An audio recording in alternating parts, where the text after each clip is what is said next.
ها. بسم الله الرحمن الرحيم الحمد لله رب العالمين وصلى الله على سيدنا محمد وعلى آله وأصحابه وسلم ورنتي وإن سلامنا بحد صحافة ده أولا وحان رجع الله إنا كحرلو كتعسيو جودان أمد الصوماليات مالك صوت دبعتي كتاجنتهاي ربنا وحان كبرينا عذر كان أمد هلكين إن لهي مارتي أو نجوب بدلو مارتي إن لهي أمد كتول قاعدو waxaan rabaa inaan u tacsiyeeyo dadkii dhalinyarada ahaa ee lagu xasuuqay oo qeybaha kala duwan ugu dhintay deegaanka gololey ee ka tirsan degmada balcad waxaan rajeynaynaa iyadoo dad badan oo mudan ay ka hadleen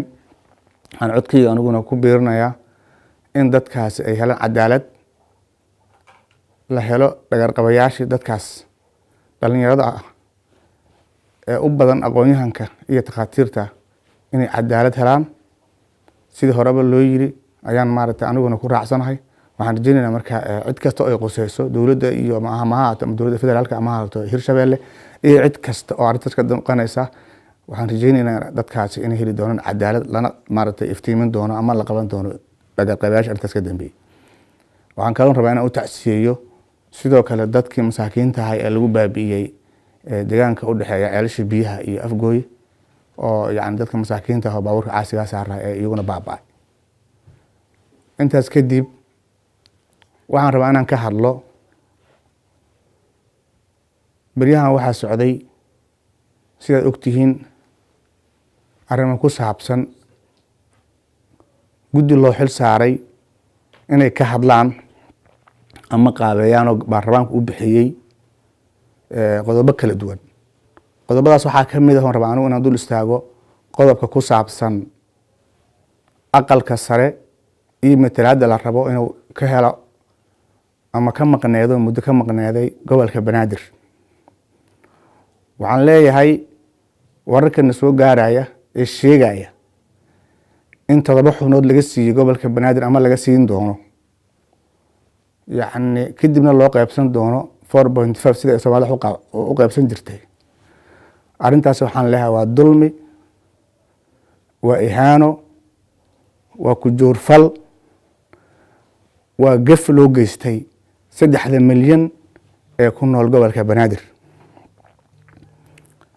hadalkaygan aan kula hadlayahay maahan hadal caadifadeed maahan hadal qabiil maahan hadal siyaasadeed maahan hadal muxaafid maahan hadal mucaarad maaha waxaan ku metelaa dulmanayaasha 3 milyan ka badan ee ka mid ah ummadda Soomaaliyeed ee degan magaalada Muqdisho gobolka Banaadir ee 20 sano ka badan la leeyahay xuquuqdiina waxay dhex taalaa maaragtay baarlamaanka waxaan leeyahay arrintaas arrin macquul maahan waa arrin 20 jirsatay mana jirto cid yeelayso yani dowladdu halkaan waa xarunteedii waa meesha keliya oo looga amar qaato waa meesha keliya ay dakhliga ka hesho marka xoolahaba neefka irmaanka ah waa la dhaqaaleeyaa oo neefkan irmaanan iyo neefka irmaanka waa la kala dhaqaaleeyaa si uu caano badan looga helo neefka irmaanka ayaa la dhaqaaleystaa dowladda oo ay ahayd inay dadkan 3 milyan ka badan ee iyagoo ku faraxsan dhiibaya canshuurta dowladdu ay ku shaqeynaysay inay u roonaatay ahayd ma hayno baarlamaanka sharafka leh xukuumadda iyo madaxweynaha oo ah waayeelka ama yacni odaga isku haya ummadda Soomaaliyeed guud ahaan loo doortay waxaan ka rajaynaynaa una sheegaynaa arrintaasi haddii loogu roonaanayo reer Muqdishona ciddii saas noogu roonaayaysa waa mahadsan tahay haddii nalo kugu daraahayana indhehena shanta arrintaas ma aqbalayno dowladda waxaan leenahay howlo kale idin yaala howlihiina kale ku mashquula waqti koobana idin haray yacni howlaha iyo doorashooyinka iyo doorashada waqtigeeda lagu qabtay howlo badan idin yaala waxaan leenahay marka hawshan haddii sida hadda ay tahay aan laga bedeli karin iyadiyaan lagu mashquulina dib ha loo dhigo dadka muqdisho degan iyo gobolka banaadirna waxaan ugu baaqaynaa inay isugu yimaadaan talo masiirkooda ay ka tashadaan yani nidaamka iyo magaaladooda iyo nabadgelyadoodana ilaashadaan iyagana saasaan ugu baaqaynaa waxaan leenahay marka arrintaasu halkaas ayaan maaragtay jeclahay inaan saas u tilmaamo dastuurku wuxuu qoraya waa naqaanaa qodobka 72 wuxuu qoraya waa naqaanaa yani dadku yani ma indha xira waxay xuquuq leeyihiin waa naqaanaa banaadir lama siinin xuquuqda ay ku lahaayeen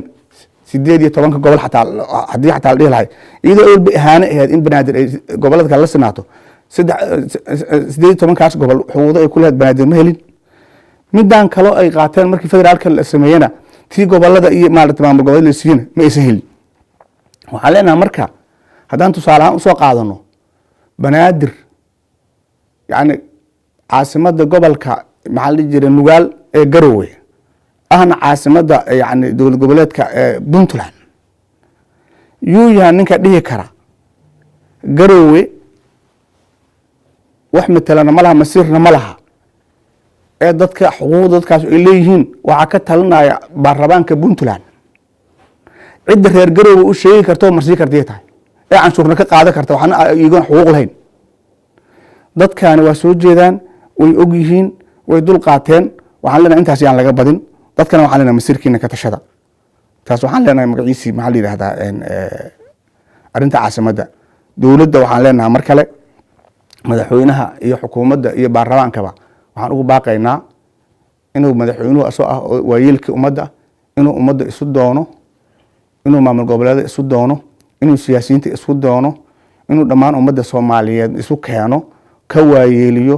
si maxaa la dhihi jiray xilligan adag looga gudbana waxaan ugu baaqaynaa dowladda federaalka ah madaxda qaranka in ay ummadda isu keenaan siyaasiyiinta kala duwan iyo gobolada maamuladoodaba madaxweynuhuna uu ka waayeeliyo arrintaas si doorashaduna waqtigeeda ugu dhacdo isaguna uu sharaf iyo karaamo uga helo ummaduna xasilooni ay u hesho saasaan asagana ugu baaqaa intaas kadib waxaan ummadda soomaaliyeed u rajaynaynaa wanaag waxaan leenahay maxaa la dhihi jiray culayska allah ummadda ka qaado waa mahadsantihin. Asalaamu calaykum waraxmatullahi wabarakatu.